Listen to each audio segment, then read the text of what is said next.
இந்த சம்மருக்கு இந்த மாதிரி ஒரு மோர் குழம்பு நீங்கள் ட்ரை பண்ணி சாப்பிட்டீங்கன்னா ரொம்ப ரொம்ப விரும்பி சாப்பிடுவீங்க.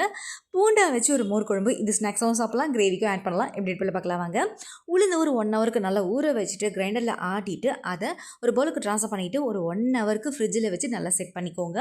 ஒரு பேனில் கொஞ்சமாக ஆயில் ஆட் பண்ணிட்டு ஒரு வெள்ளை சைஸலுக்கு இஞ்சி, 2 டேபிள் ஸ்பூன் அளவுக்கு தனியா, 4-5 பச்சை மிளகாய் ஆட் பண்ணியிருக்கேன். கொஞ்சமாக வந்து பார்த்திங்கன்னா தேங்காய் ஆட் பண்ணி நல்லா வதக்கி விட்டுட்டு அதை ஒரு மிக்சரில் ஆட் பண்ணிவிட்டு 1 ஹவருக்கு வந்து பார்த்திங்கன்னா துவரம் பருப்பு ஒரு டீஸ்பூனுக்கு நல்லா ஊற வச்சுட்டு அதையும் ஆட் பண்ணிவிட்டு ஒரு டீஸ்பூனுக்கு சீரகம் கொஞ்சமாக தண்ணி விட்டு நல்லா மைய அரைச்சிட்டுக்கோங்க.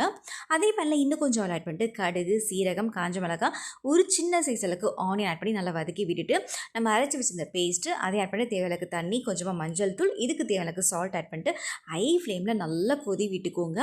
1 கப் அளவுக்கு கேர்டை கொஞ்சமாக தண்ணி விட்டு நல்லா பீட் பண்ணிவிட்டு கொதி வந்ததுக்கப்புறமா இந்த கேர்டையும் ஆட் பண்ணிட்டு கொஞ்சமாக பெருங்காயத்தூள் ஆட் பண்ணி நல்லா ஒரே ஒரு கொதி வரணும். நம்ம கேர்டு ஆட் பண்ணிட்டு ரொம்ப நேரம் கொதிக்கணுன்ற அவசியம் நல்லா நுரைச்சி வந்ததுக்கப்புறமா கொத்தமல்லி அண்ட் கருவேப்பிலை போட்டு இறக்கிக்கோங்க.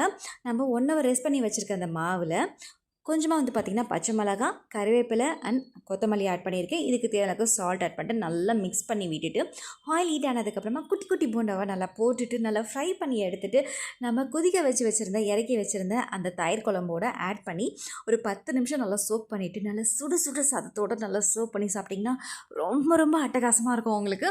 அந்த பூண்டாவில் வந்து பார்த்திங்கன்னா அந்த குழம்புலாம் நல்லா ஊறி செம்ம சாஃப்டாக இருக்கும். குழந்தைங்களுக்கும் ரொம்ப பிடிக்கும். ட்ரை பண்ணி பாருங்கள். சுவைக்கான தேடல் தொடரட்டும்.